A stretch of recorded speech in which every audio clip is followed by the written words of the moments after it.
Sponsor इस बाजार की तेजी का है ना, और वो है ऑटो सेक्टर। और यतीन जी का जलवा है, 2-3 दिन पहले ही बता दिया था इन्होंने कि बहुत जबरदस्त नंबर आने वाले, तोड़ फोड़। बिल्कुल, बताइए क्या चल रहा है। तो नीरज जी, ऑटो सेल्स के बारे में पहले बात करें या आपको हम क्या चल रहा है वो बताएं? पहले ऑटो सेल्स, पूरे ऑटो सेल्स आपको बता दें। लाइफ हाई पे पहुंच गया, लाइफ हाई पे पहुंच गया। अगर हम XUV 700 की बात करें तो वहाँ 6-8 महीने की वेटिंग है, और जो नई स्कॉर्पियो N आई है उसकी 1 लाख बुकिंग कंपनी ने ले ली है। इसका मतलब ये है 18 लाख रुपए की एवरेज गाड़ी पकड़ लीजिए। मैं ये नहीं बोल रहा हूँ 20-25 लाख के पकड़ लीजिए, जो बेस ऐसे थोड़ा ऊपर का मॉडल है उसको पकड़ लेंगे और 1 लाख यूनिट से उसको मल्टीप्लाई कर देंगे। 18,000 करोड़ का सेल एक ही मॉडल से उनको 1 घंटे में, या आप कुछ भी इसको कोई भी मेट्रिक पे देख लीजिए, बहुत ही ज्यादा है। मतलब हेवेल्स की मार्केट कैप है 60,000 करोड़। अंदाजा लगा लीजिए, 1/4 हेवेल्स बिक गई सिर्फ आधे घंटे में।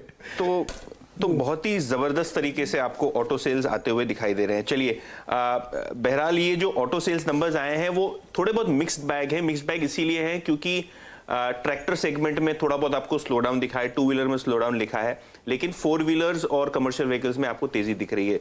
शुरू करते हैं मारुति सुजुकी के साथ। 8% की ग्रोथ यहां आपको आती हुई दिखाई दी है। 2.25 लाख यूनिट्स की बिक्री आपने होती हुई देखी है मारुति की। जहां तक कि डोमेस्टिक सेल्स का सवाल है, लगभग 10% की ग्रोथ है। पूरा फोकस यहां डोमेस्टिक मार्केट पे है। M&M की ऑटो सेल्स लगभग 30% बढ़ के 56,000 यूनिट्स के पार हो चुकी हैं। टाटा मोटर्स 51% का जबरदस्त अपटिक यहां आपको देखने को मिला है। तो ऑटो सेल्स, जहां तक कि टाटा मोटर्स का सवाल है, जबरदस्त सेल्स। अशोक लेलैंड 58% की ग्रोथ। और अगर हम वीक साइड की बात करें तो महिंद्रा एंड महिंद्रा लगभग 14% की डिक्लाइन आपको दिखेगी ट्रैक्टर सेगमेंट में। 23,000 यूनिट्स के आसपास की सेल्स वहां ये है। एस्कॉर्ट्स भी लगभग 18% की सेल्स डिप हुई है, क्योंकि टिपिकली ये जो मॉनसून मंथ्स होते हैं वहां ट्रैक्टर सेल्स पीक होती हैं, और पिछले साल का बेस भी बहुत बड़ा है। और जहां तक कि बजाज ऑटो का सवाल है, एक्सपोर्ट मार्केट्स थोड़े लैंग्वेज हुए हैं ये टाइम, और इसीलिए ओवरऑल नंबर पे इसका असर होता हुआ दिखाई दिया। 4% सेल्स उनकी घट के लगभग 3.5 लाख यूनिट्स के आसपास आई हैं।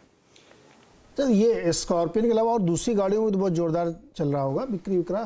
बिल्कुल। और नीरज जी, अगर हम मारुति की बात करें तो क्वार्टरली रिजल्ट्स उनके आए थे, उन्होंने भी कहा लगभग 2 लाख गाड़ियों की उनकी ऑर्डर बुक पेंडिंग है, और 50,000 यूनिट्स का प्रोडक्शन लॉस हुआ था लगभग क्योंकि सेमीकंडक्टर की शॉर्टेज थी Q1 में। और वो जो डिमांड है और जो सप्लाई है वो दोनों ही इंप्रूव होती हुई दिखाई दी हैं। तो जैसे जैसे डिमांड बढ़ी है वैसे वैसे सप्लाई भी बढ़ी है, लेकिन फिर भी आप देख रहे हैं कि थोड़ा बहुत ऑर्डर बुक बची जाती है। आप बलिनो लेने चले जाइए, आपको डीलर बोलेगा 3 महीने 4 महीने की वेटिंग है मिनिमम।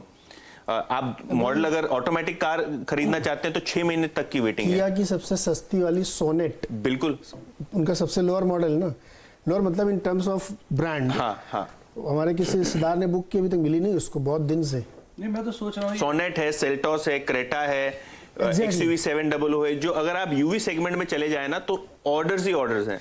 तो मतलब ये है कि जो 15 लाख से ऊपर वाली गाड़ियां हैं वहां पे जबरदस्त बिक्री है। वीरू, क्या आपने स्कॉर्पियन बुक की? क्या आप बहुत पसंद करते हैं उसको? नीरज जी, पसंद करता हूँ, और वाकई बहुत जोरदार गाड़ी थी। मैं देख के भी आया था। एक्चुअली क्या, मैं गाड़ी चलाता बहुत हूँ, आउट स्टेशन काफ़ी जाता हूँ, तो मैं अभी भी XUV 500 चलाता हूँ, लेकिन मैंने सोचा था कि मैनुअल थी मेरी गाड़ी, इसे ऑटोमेटिक में ट्रांसफ़र कर लेता हूँ। फिर जो प्राइस सुने उसके बाद मैंने कहा ठीक है, छोड़िए, कोई दिक्कत की बात नहीं, हरिद्वार जाके पैरों की मालिश करवा लेंगे, कोई दिक्कत की बात नहीं। अरे इसमें मैं एक चीज़ जोड़ूँ वीरेंद्र, लास्ट वीक हमने एक चर्चा की थी मार्केट पे तमाम आइडियाज़ पे, तो डायमेंशन कंसल्टिंग वाले अजय श्रीवास्तव जी थे। उन्होंने कहा कि देखिए इस वक्त जो है आप जो प्रीमियम सेगमेंट है ना, उधर वाले स्टॉक देखिए, आप इथॉस का रिजल्ट देखिए, उसका स्टॉक देखिए, आप मेट्रो ब्रांड्स के देखिए, 9-9 हज़ार की सैंडल बेचते हैं फिट फ्लॉप में। अभी उन्होंने बता के गए मुझे कि वो एक सिंगल स्टोर खुला और खूब चल रहा है। वो कैंपस भी देखिए ना, कैंपस महंगा वाला, महंगा आप मान्यवर ब्रांड। कहने का मतलब ये है कि जो प्रीमियम सेगमेंट है किसी भी यूज वाले केस का, उसमें बहुत जबरदस्त तेजी है। वो चाहे गाड़ियां हो, चाहे कपड़े हो, चाहे घड़ियां हो, चाहे जूते हो। पेज इंडस्ट्री भी इसीलिए हाई पे जा रहा है। हाँ, और तो ये एक ट्रेंड निकल के आ रहा वीरू। बिल्कुल। और M&M वाकई नीरज जी सही कहा यतिन ने। ये जो इसका जो XUV 700 का टॉप मॉडल है, AX7 लग्जरी, उसकी करीब करीब साल सवा साल की अगर आप देखें वेटिंग है। और ये जो स्कॉर्पियो की 25,000 की बुकिंग आई थी ना, आप यकीन मानिए नीरज जी, 1-1.5 मिनट के अंतराल में वो बुकिंग हो गई जिसके लिए स्लॉट खुला था। तो ये कॉन्फिडेंस। चलिए अब बात करेंगे इन सब चीज़ों पे थोड़ा सा और, लेकिन एक काम करते हैं, यहाँ पे हमारा एक सेगमेंट है और जिसमें चार्ट का चमत्कार का स्टॉक पिक करना है हमें। नीलेश जी के सौजन्य से ये स्टॉक आएगा। नीलेश जी बताइए क्या पिक किया है आपने चार्ट का चमत्कार में? बिल्कुल वीरेंद्र जी, देखिए आज के सेशन में अगर हम टेलीकॉम स्पेस में से देखें, जिसका कुछ समय पहले जिक्र हो रहा था, भारती एयरटेल इस पर्टिकुलर काउंटर में बहुत ही बेहतरीन ब्रेकआउट हमें देखने को मिल रहा है। अगर आप यहाँ पे एक ट्रेंड लाइन ड्रॉ करें तो पिछले 4 महीने के जो कंसोलिडेशन हमने एक देखा था एक डाउन ट्रेंड में, उसका ब्रेकआउट हमें आज के सेशन में देखने को मिला है। ना कि ब्रेकआउट बल्कि ये सस्टेनेबल मूव है और ये इंडिकेट कर रहा है कि यहाँ से जो मोमेंटम है वो कंटिन्यू होना चाहिए। 705 710 तक ऑन इमीडिएट बेसिस, 694 के आसपास अभी काउंटर ट्रेड हो रहा है। 682 का यहाँ पे स्टॉप लॉस रखना होगा और टारगेट 710 के ऊपर निकलने के बाद इसे रिवाइज करके 720 तक भी किया जा सकता है, बट इमीडिएट बेसिस पे 705 से 710 की रेंज तक ये हमें मूव आता हुआ देखने को मिलना चाहिए।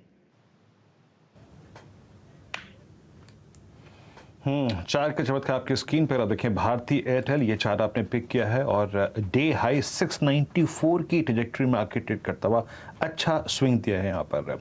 एक काम करते हैं, यहीं पर थोड़ा सा कंप्लीट कर लेते हैं। हमारा दूसरा स्टॉक भी है FNO सुपरस्टार, अमित सेठ जी के सौजन्य से। अमित जी बताइए क्या पिक किया आपने? जी वीरेंद्र जी, मुझे चोलामंडलम फाइनेंस का चार्ट काफी अच्छा लग रहा है। इसमें एक राउंडिंग बेस है, स्टॉक सारे शॉर्ट टर्म मूविंग एवरेजेस के ऊपर ट्रेड कर रहा है और आज अगर इसका वॉल्यूम देखें तो प्राइस वॉल्यूम ब्रेकआउट भी है इसमें। रिलेटिव स्ट्रेंथ और मोमेंटम भी काफी स्ट्रांग है। करंटली फ्यूचर्स में ट्रेड कर रहा है 737 पे।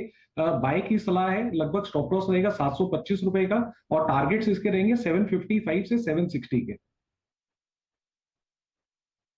हो गया चार्ट का चमत्कार और तमाम स्टॉक्स आपके सामने, कहा आपको क्या करना है। FNO के सुपर स्टॉक्स भी हैं यहाँ पे, लेकिन अब बातचीत थोड़ा सा फंडामेंटली मार्केट को समझे। हमारे साथ बातचीत करने के लिए हैं हेलियोस इंडिया के CEO दिनशाह ईरानी साहब। दिनशाह सर, बहुत बहुत स्वागत है आपका CNBC आवाज़ पर।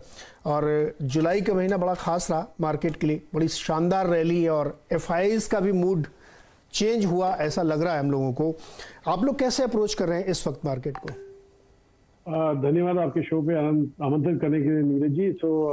हम तो एक्चुअली जून में ही हम लोग बुलिश हो गए थे मार्केट में। इनफैक्ट आपके ही चैनल पे आके हमने बोला था कि हमारे पास जो कैश था, जो एक पॉइंट में 25% था, वो भी 8-9% रह गया और आज की तारीख में तो कैश ही नहीं है, हम फुली इन्वेस्टेड हैं। तो हमें तो यही लगा था कि जो आपके लो देखे आपके जून में, वो शायद वापस मुश्किल से दिखेंगे हमें। शायद कुछ अगर दुनिया के साथ कुछ खराब हो जाए तो शायद ऐसे लो दिखेंगे, नहीं तो अदरवाइज दिखेंगे नहीं। यहाँ से हमें ये ही लगता है कि बाजार थोड़ा एक फंडामेंटल रूप में आ गया, जहाँ पे आपको एक स्टेडी ग्रोथ दिखा सकता है। उतार चढ़ाव तो रहते ही है बाजार में, लेकिन साइड जो ट्रेंड है वो अपसाइड का ही दिखेगा। बहरहाल जैसे आपने कहा कि ऑलमोस्ट 10% चल गया जुलाई में, तो मे बी एक ब्रीदर लेगा थोड़ी देर और फिर वापस चालू होगा, उसकी थम के थोड़ा चालू होगा। लेकिन हमें तो लग रहा है कि अभी बल्क में जहर निकल आया है और अभी आगे चल के आपको अच्छा ही दिखना चाहिए मार्केट। एक बड़ा इंपॉर्टेंट बात आपने कही कि जून में ही आपने इस बात को सेंस कर लिया था। वो क्या चीज़ आपने देखी थी जून में जब आपको लगा कि अब बस यहाँ से खेल पलटने वाला है और जुलाई में पलट गया? तो वो मुझे 2-3 चीज़ें बताइए जो जून में आपने देख ली थी।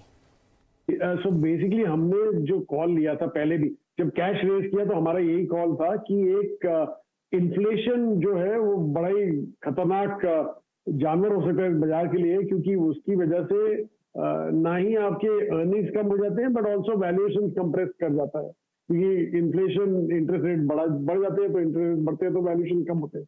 तो ये एक स्टैंडर्ड चीज रहती है। तो हमने जो है कि साल के शुरुआत में करीब जनवरी में ही हमने कॉल लिया था कि इन्फ्लेशन राइजिंग है और पीक नहीं हुआ है, बढ़ता ही रहेगा। तो वो देख के हमने कैश रेज किया था और जब जून में जैसे ही हमने देखा, एक तो बाजार में बहुत बड़ा करेक्शन आ गया, पहली चीज तो वो थी। दूसरा हमने ये भी देखा कि आप अगर जो डेटा पॉइंट देखे जो यूएस से आ रहे थे, वो सब यही तरफ की इंडिकेट कर रहे थे कि डिमांड स्लो डाउन हो रहा है और इनफैक्ट कमोडिटी प्राइसेस काफी करेक्ट हुई थी मई और जून के महीने में ही।